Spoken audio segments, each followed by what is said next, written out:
Queridos hermanos, que el Espíritu Santo esté con cada uno de ustedes, dirigiendo sus corazones y sus mentes en esta hora en que queremos meditar en la palabra del Señor, de acuerdo a la lectura del Evangelio para este domingo. Evangelio de Juan, capítulo 2, versículos 13 en adelante, donde se relata el hecho de que Jesús purificó el templo. Y en el versículo 13, y en este versículo queremos hacer hincapié y considerar nuestra reflexión, dice: estaba cerca la Pascua de los judíos y Jesús subió a Jerusalén. Jesús va a Jerusalén. Allí está por celebrar la Pascua. Y en aquellas ocasiones la ciudad, y especialmente la zona del templo, se vuelve caótica, en especial en la época de las fiestas. Muchos peregrinos que vienen de todos lados, mucho bullicio. De aquí a 3 años Jesús será sacrificado allí en Jerusalén como el verdadero Cordero Pascual, cumpliendo así lo que la Pascua y todo rito y ceremonia del pueblo de Israel prefiguraba. La gente va a recordar allí y a celebrar la liberación de sus ancestros de la esclavitud que padecían en Egipto. Cada familia va a llevar un cordero para que los sacerdotes lo sacrifiquen, lo asarán y lo comerán allí donde estén residiendo, y acompañarán la cena con hierbas amargas y panes sin levadura. El más pequeño en el hogar le preguntará al mayor: ¿por qué celebran la Pascua? Y el padre o la persona mayor que haya allí responderá recordando la historia de aquel día en que sacrificaron un cordero y con su sangre pintaron el marco de las puertas de entrada a la casa, porque en la noche el Señor pasaba a herir de muerte a los primogénitos de los egipcios. Y les contarán y recordarán cómo el Señor, viendo la sangre del cordero, pasó por alto por aquellos lugares donde habían sacrificado el cordero, que fue sustituto de los primogénitos de Israel, y cómo así fueron salvados de la muerte, y cómo a partir de ese momento partieron hacia su libertad. ¿Con qué se encontró Jesús cuando fue a Jerusalén? Con el patio del templo lleno de mercaderes, una romería de mercaderes que, para colmo de males, se abusaban de aquellos peregrinos que debían cambiar el dinero que traían por la moneda oficial del templo. Mercaderes que les vendían corderos defectuosos y manchados. Claro que las autoridades del templo no estaban exentos de culpa, pues ellos eran los responsables de esta situación. Por supuesto que sacaban su buen rédito de todo esto. Y es por esto que Jesús se llena de ira, se enoja y hace un azote. Y esto nos muestra que Jesús no fue premeditadamente a correr a la gente que estaba allí, sino que fue la reacción ante los hechos y los sucesos de todos los que estaban allí. ¿Quién es este que se arma de coraje y hace esto? ¿Con qué autoridad expulsa a todos los mercaderes? Algunos de los que estaban allí quizá aplaudieron la acción de Jesús, pero otros se indignaron. Nosotros hoy sabemos quién es Jesús, el Hijo de Dios, el Hijo del Dios viviente, el Cristo, el Cordero de Dios que quita el pecado del mundo. Y por eso hizo lo que hizo.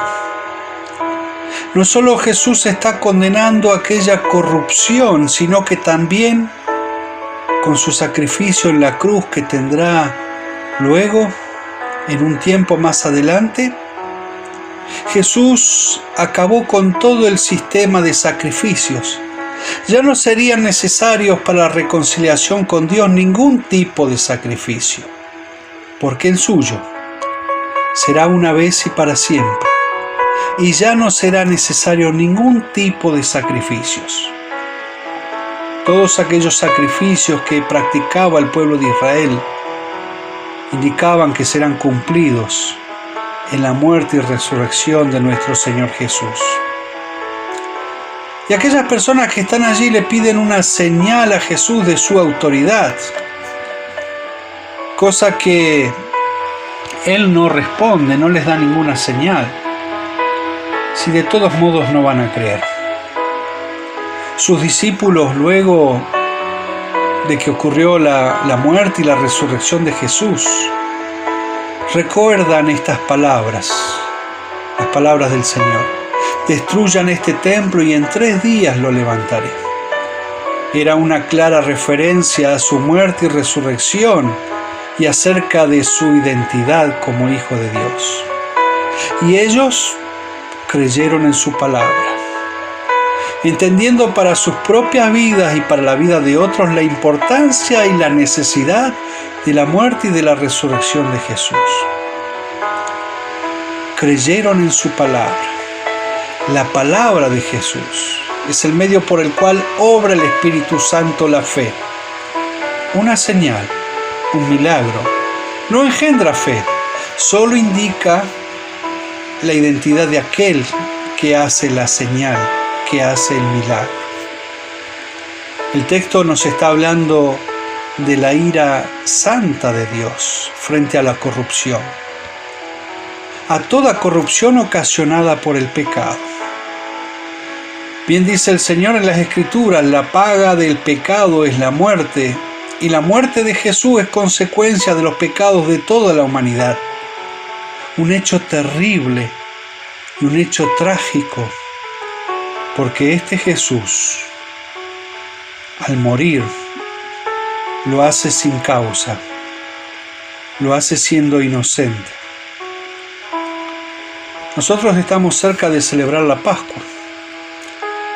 Atrevámonos a pensar y a contemplar lo que sucedería si Jesús viniese, por ejemplo, a nuestra ciudad hoy. ¿Con qué se encontraría? ¿Con qué se encontraría en los diferentes templos y lugares de reunión de los cristianos?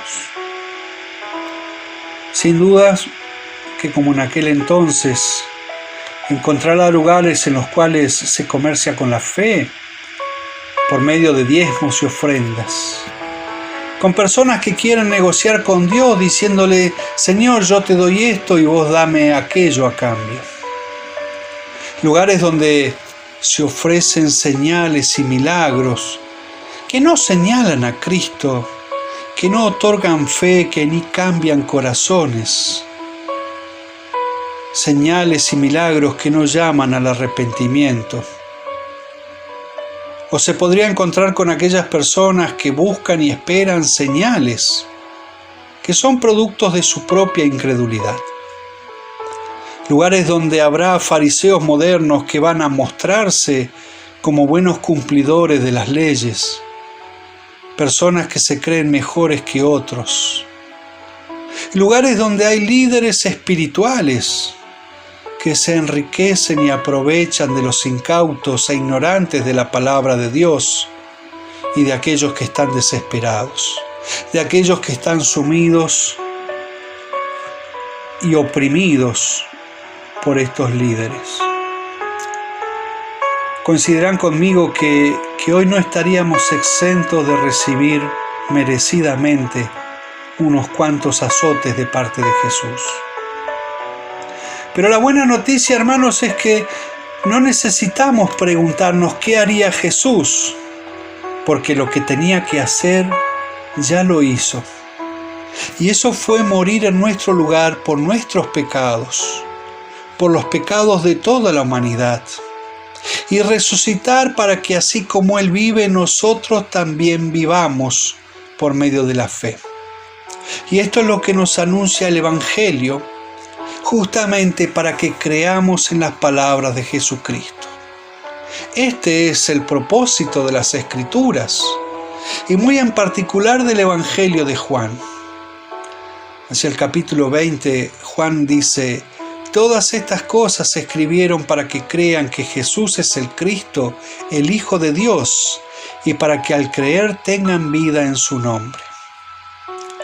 Ante este hecho que nos trae el Evangelio, podemos preguntarnos: ¿Qué puedo hacer en mi relación con Dios y en la adoración que le brindo? ¿Qué espera el Señor que haga?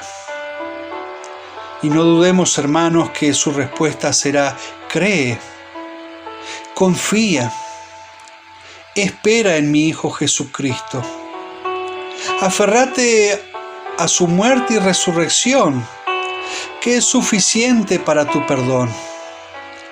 Permití que obre mi Espíritu Santo por medio de mi palabra, porque yo soy el que te purifica, el que te santifica, el que te declara justo por medio de la fe en Jesucristo.